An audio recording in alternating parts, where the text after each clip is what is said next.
important step that you need to do, and I went ahead and already did it, is to go ahead and save your file. I did mine as File Save As, and I gave it a name, Florida T-shirt Design -001. Okay, I went with that name because that name makes the most sense to me, and I'm using blue as my background for my shirt. It already exists, that's fine, so we already got it. And I save mine as a CC file at this point in Creative Cloud. Now, what we need to do is, let's go check out our layers real quick. Now, as you can tell, this is just now vector art. So if I want to come back and edit it, I can come back and change it. I can isolate the path. You know, I can do a lot of different things with it. I can set myself to my editing tools. As you can tell, I've got all my points and stuff there, and I can modify them accordingly. One of the good things that was good about the image we chose is that it doesn't have a lot of the islands and bays and, you know, outlying islands that you would see that would make it very difficult for us to actually, the Cricut will cut it. The problem is that we got to what's called weed it out. We have to get all those small pieces out, and that's kind of complicated. And for the size of this design, the shirt's going to be just fine. This right here is 3.5 inches, and we'll scale it up a bit, but for what we need to do, we don't want to make it too complex so we lose the visual impact of our design. So again, back over here at the layers, I've got this already in isolation mode. I'll go ahead and click that and get that back to where it was, and I have my layer here. I'm going to go ahead and create a new layer real quick, and I'm going to drag that layer down below this one, and I'm going to name it to blue. Okay, actually I'll just make it navy blue. N-A-V-Y blue, okay? And I'm going to come up here and I'm going to put this in a state, okay?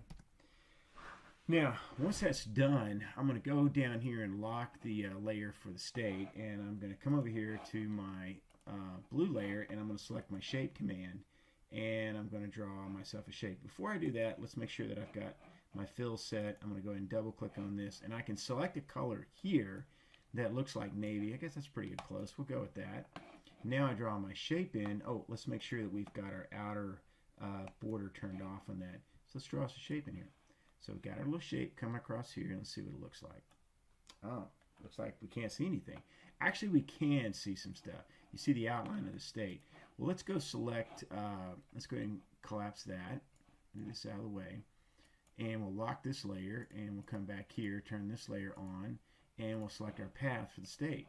So there it is. Now let's go ahead and set the fact that we want it to be colored and filled so we can see that. Now here's a problem. We got to be careful with our layers. We have a blue highlight color which you can barely see on this image. If you look over here in the layers, you see that it's got blue selected here. I'm going to fix that. I'm going to fix it so I can see it. So good contrasting color for blue is probably yellow, or maybe I could go with even gold so I can see a little bit better. Ah, much better. I can definitely see it. Okay, so we got that set. I'm going to go ahead at this point, and I'm just going to save that and probably turn that layer off as well until I need it.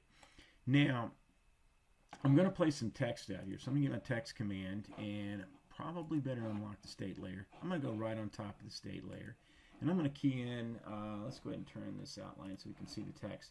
It comes up with some Latin word, I can't even say what it says, but we're going to go ahead and key in our caps, and we're going to say home. Actually, let's do that again.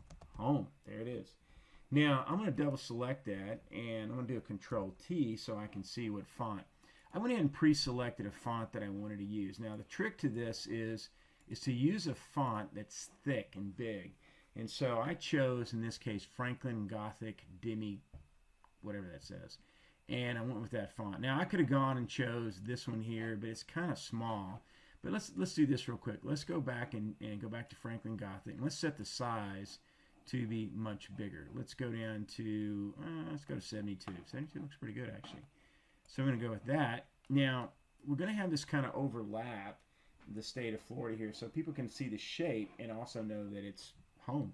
So we've got that set up. Now what I'm going to do is I'm going to go back and set this to where I can see that.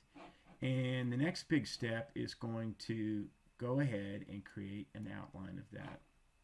Now, once I've got my outlines created, what I want to do is go back to my fill and turn the fill off so I can see the state behind the text.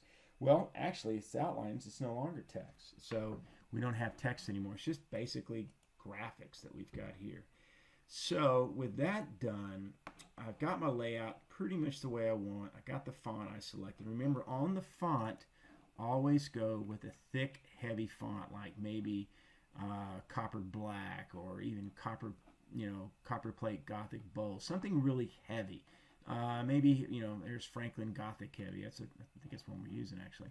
And then we got Gill Sand Ultra Bowl. That would be a good one as well. Okay, so we got that. And the reason we do that is so that you can identify it and you can see it better. I'm going to turn this off. I'm going to go ahead and dock this. So I'll use this again. I'll put that up there. And if I want to see my, dock menus, I can, come over here and I can click on one of these, bring my layers up, that kind of stuff. Since it's hard to see that well, I'm going to just pull this off again. And I'm going to come up here and just dock it as its own layer, and you can see it up there. It's better. Okay, that looks good. So now I'm going to go ahead and ungroup this, and I'll set that right there, and let's go ahead and stop for now.